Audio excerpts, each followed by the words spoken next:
Hello दोस्तों, स्वागत है आपका अपना YouTube channel study with J09 में। आज का ये वीडियो आपके लिए बहुत ही महत्वपूर्ण होने वाला है, क्योंकि वैसे स्टूडेंट जो बिहार दरोगा की तैयारी कर रहे हैं, जो डिफेंस में जाना चाहते हैं, उनके लिए बिहार सरकार की ओर से बहुत बड़ा बिग अपडेट आया हुआ है। तो इस वीडियो में आप लोग लास्ट तक बन रहिएगा।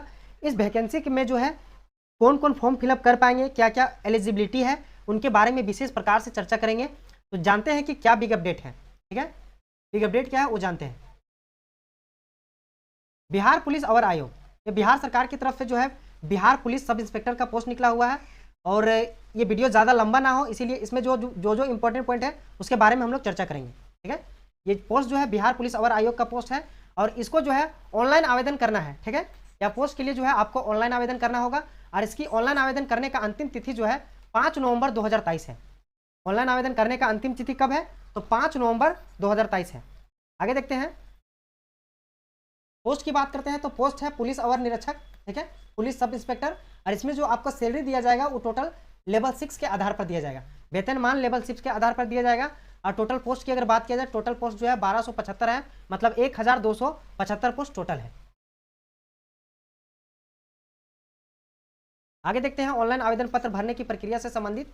तो इसमें जो है प्रारंभ तिथि 5 अक्टूबर 2023 है। आप 5 अक्टूबर 2023 से इस फॉर्म को फिलअप कर पाएंगे। इसका लिंक जो है दे दिया जाएगा साइट पे। और इसमें जो है जो भी अभ्यर्थी ऑनलाइन करेंगे वो सिर्फ एक आवेदन पत्र को ही ऑनलाइन कर पाएंगे। ठीक है, जो भी कैंडिडेट होंगे जो फॉर्म को फिलअप करेंगे वो मात्र एक बार ही ऑनलाइन आवेदन कर पाएंगे। ठीक है, आगे देखते हैं, इंपॉर्टेंट नहीं है।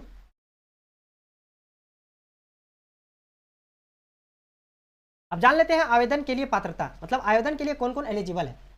सबसे पहले तो वो भारत का नागरिक होना अनिवार्य है और पुरुष, महिला और थर्ड जेंडर। ठीक है, मतलब ट्रांसजेंडर जो है इस पोस्ट को आवेदन कर सकते हैं वैकेंसी को। अभ्यर्थियों के लिए शैक्षणिक योग्यता क्या होगी? तो मतलब 1 अगस्त 2023 तक किसी मान्यता प्राप्त विश्वविद्यालय से स्नातक परीक्षा और राज्य सरकार द्वारा मान्यता प्राप्त उसके समक्ष परीक्षा उत्तीर्ण होना अनिवार्य है। मतलब 1 अगस्त 2023 से पहले जो है आप स्नातक की परीक्षा जो उत्तीर्ण कर चुके हो तो आप इस फॉर्म को फिलअप कर सकते हैं। दूसरा है उम्र सीमा की गणना। तो उम्र सीमा की गणना जो है 1 अगस्त 2023 के आधार पर की जाएगी। अभ्यर्थियों का जो उम्र दिनांक होगा वो 1 अगस्त 2023 को मैट्रिक अथवा उसके समक्ष प्रमाण पत्र जो होंगे उनके अनुसार निम्नवत होंगे। ठीक है, अब टोटल उम्र की बात कर लेते हैं। तो सामान्य वर्ग के पुरुषों के लिए न्यूनतम उम्र जो होगा वो 20 वर्ष होगा और अधिकतम उम्र की बात किया जाए तो टोटल 35 वर्ष होना अनिवार्य है। और महिलाओं की जो बात किया जाएगा वो न्यूनतम 20 वर्ष होना चाहिए और अधिकतम जो है 40 वर्ष तक दिया गया है महिलाओं के लिए।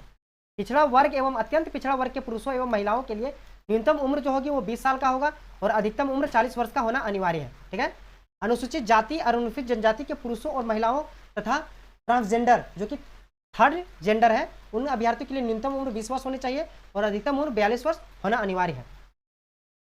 ठीक है, बिहार के वैसे सरकारी सेवक जो उच्चतर वेतनमान की सेवा में है, ठीक है, उनके लिए अगर परीक्षा प्रतियोगिता में अगर भाग लेते हैं तो उनको 5 साल का जो है छूट दिया जाएगा। जिन्होंने नियमित सेवा की न्यूनतम सीमा जो है वो 3 वर्ष की अवधि को पूरा कर चुका हो। ठीक है, असैनिक पदों की नियुक्ति हेतु भूतपूर्व सैनिक को अधिकतम आयु 3 वर्ष तथा प्रतिरक्षा सेवक में बिताई गई सेवा अवधि के योग के समतुल्य रियायत दी जाएगी, बशर्ते उनकी जो है उम्र सीमा कट ऑफ तिथि से 57 वर्ष अधिक नहीं होना चाहिए। ठीक है, और जो अभ्यर्थी की उम्र की गणना जो की जाएगी मैट्रिक के समक्ष परीक्षा का जो प्रमाण पत्र में आपका जो जन्म तिथि होगा उसके आधार पर उम्र की गणना की जाएगी। अब बात करते हैं कि अभ्यर्थी की शारीरिक मापदंड इसमें जो होगा ऊंचाई होगा, हाइट की नाप लिया जाएगा, प्लस चेस्ट का जो है नाप लिया जाएगा और वजन का भी नाप लिया जाएगा। और इसमें जो है कोई अंक जो है दिया नहीं जाएगा, परंतु इसको अगर पास नहीं करता है कोई अभ्यर्थी तो उसे असफल घोषित कर दिया जाएगा।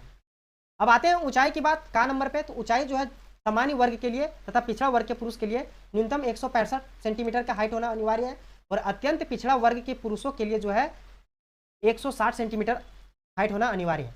अनुसूचित जाति और जनजाति के लिए जो है पुरुषों की न्यूनतम 160 सेंटीमीटर हाइट होना अनिवार्य है और सभी वर्गों के महिलाओं के लिए जो है न्यूनतम हाइट होगी वो 155 सेंटीमीटर होगी। ठीक है, अब आते हैं सीना जो है पुरुषों के लिए जो सामान्य वर्ग के होंगे और पिछड़े वर्ग और अत्यंत पिछड़े वर्ग के पुरुष होंगे वो बिना फुलाए हुए 81 सेंटीमीटर उसका सीना होना अनिवार्य है।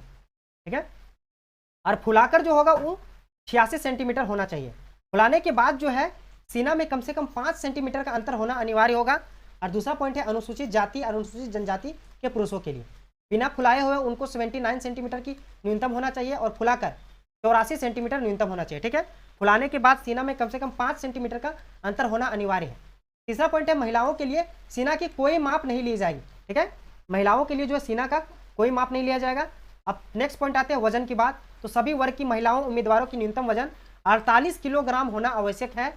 और नेक्स्ट पॉइंट में आता है किन्नर जो कि थर्ड जेंडर है, उन अभ्यर्थियों के लिए शारीरिक मापदंड और शारीरिक दक्षता परीक्षा मापदंड जो होगा वो पिछड़े वर्ग की महिला अभ्यर्थियों के समान होगा। ठीक है, अब नेक्स्ट पॉइंट आते हैं नियुक्ति की प्रक्रिया, मतलब नियुक्ति की प्रक्रिया किस प्रकार से किया जाएगा। लिखित प्रतियोगिता द्वारा किया जाएगा नियुक्ति की प्रक्रिया। ठीक है, इसमें जो होगा आवेदन पत्रों को जो है उसको संवीक्षा किया जाएगा। जितने भी कैंडिडेट आवेदन किए हैं उनका जो है सबसे पहले निरीक्षण किया जाएगा और जिन जिन अभ्यर्थियों का आवेदन पत्र सही पाए जाएंगे उनको लिखित प्रतियोगिता परीक्षा द्वारा जो आयोजन किया जाएगा। ठीक है, और सभी परीक्षार्थियों का जो परीक्षा होगा 2 चरणों में होगा। पहला जो होगा यथा प्रारंभिक परीक्षा होगा और मुख्य परीक्षा। ठीक है, परीक्षा लिखित परीक्षा सभी पत्र जो होंगे बहुविकल्प प्रश्न पर आधारित होंगे। तो आते हैं प्रथम चरण में किस प्रकार से होगा। प्रथम प्रारंभिक परीक्षा जो होगा वो प्रारंभिक परीक्षा में 200 अंक के होंगे। ठीक है, और एक पत्र होगा, 200 अंक का एक पत्र होगा जिसमें से टोटल 100 क्वेश्चन पूछे जाएंगे और आपको समय जो दिया जाएगा वो 2 घंटे की समय दिया जाएगा। युक्त पत्र में सामान्य ज्ञान होना चाहिए होगा। ठीक है, और समसामयिक मुद्दों के संबंध में प्रश्न जो है पूछे जाएंगे और इसमें जो है आपको 30% अंक लाना अनिवार्य है। जो स्टूडेंट 30% अंक नहीं लाते हैं उसको अयोग्य घोषित कर दिया जाएगा। ठीक है, और जब आप जो है इसमें 30% ले आएंगे तो इससे जो है टोटल 20 गुना स्टूडेंट को सफल अभ्यर्थियों का चयन किया जाएगा, मेगा क्रम के अनुसार किया जाएगा। ठीक है, अब द्वितीय चरण की बात किए जाते हैं तो द्वितीय चरण में मुख्य परीक्षा होगी। मुख्य परीक्षा की प्रारंभ में सफल अभ्यर्थियों का मुख्य परीक्षा सम्मिलित होने का अवसर प्रदान किया जाएगा, जिसमें से मुख्य परीक्षा जो है 2 पत्र में होंगे।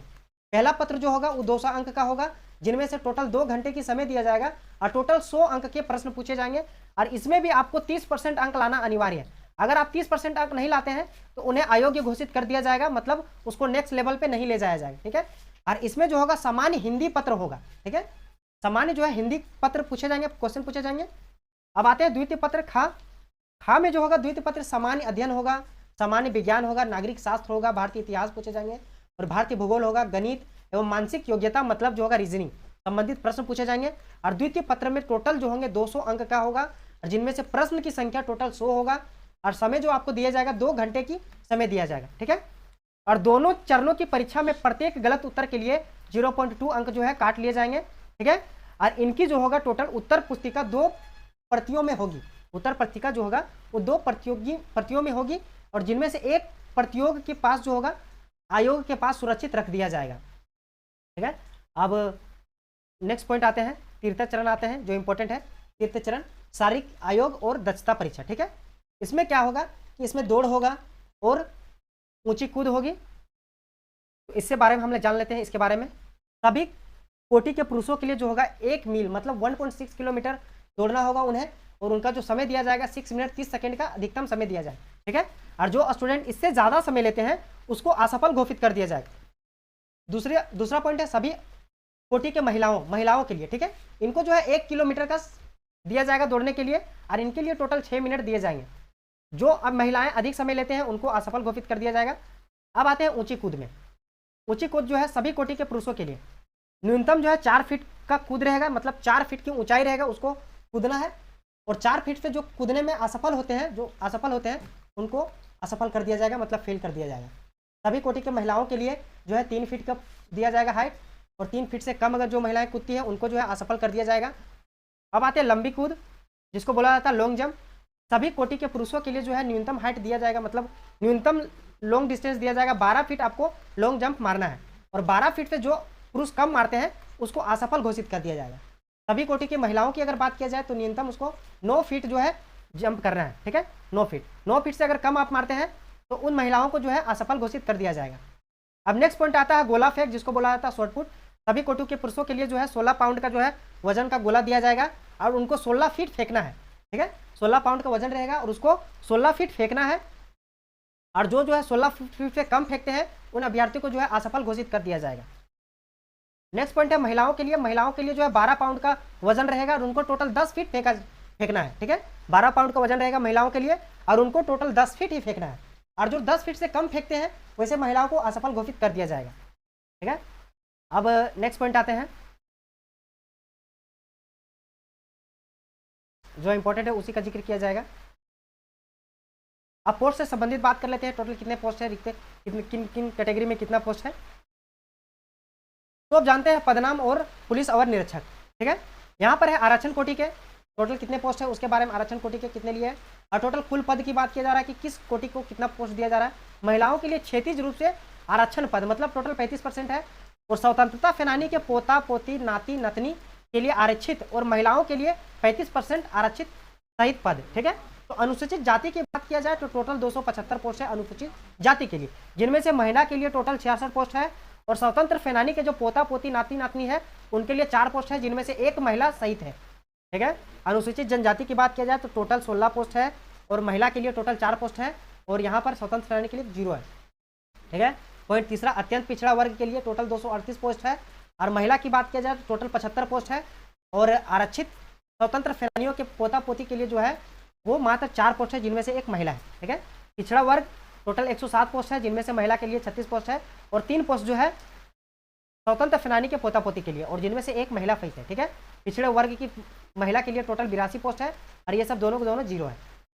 जनरल कैटेगरी के हैं उनको जो है 441 पोस्ट है, और महिला के लिए 153 पोस्ट दिए गए हैं, और स्वतंत्र सेनानी के पोता पोती के लिए जो है टोटल 9 पोस्ट दिए गए हैं, जिनमें से 3 महिला है इनमें से। ठीक है, आर्थिक रूप से कमजोर वर्ग के लिए 111 पोस्ट दिए गए हैं, जिनमें से 34 पोस्ट जो है वो महिलाओं के लिए है, और 2 पोस्ट जो है वो स्वतंत्र सेनानी के पोता पोती के लिए है, जिनमें से 1 महिला के लिए। ठीक है, और ट्रांसजेंडर की अगर बात किया जाए तो ट्रांसजेंडर का टोटल पोस्ट 5 है, और जिनमें से ये दोनों पद रिक्त हैं, और यहाँ पर टोटल पोस्ट की अगर जोड़ की बात किया जाए तो 1275 पोस्ट टोटल हैं, जिनमें से 368 पोस्ट महिला के लिए है, और 22 पोस्ट जो है स्वतंत्र सेनानियों के पोता पोती नाती नातनी के लिए पोस्ट दिया गया है। ठीक है, तो अब जो है जितना इंपॉर्टेंट पॉइंट था इधर आपको बता दिया गया है, और नीचे जो भी दिया गया है ये सब आप लोग पढ़ लीजिएगा, नोटिफिकेशन में आप लोग के लिए जितना भी इंपॉर्टेंट था इस वीडियो में बताया गया।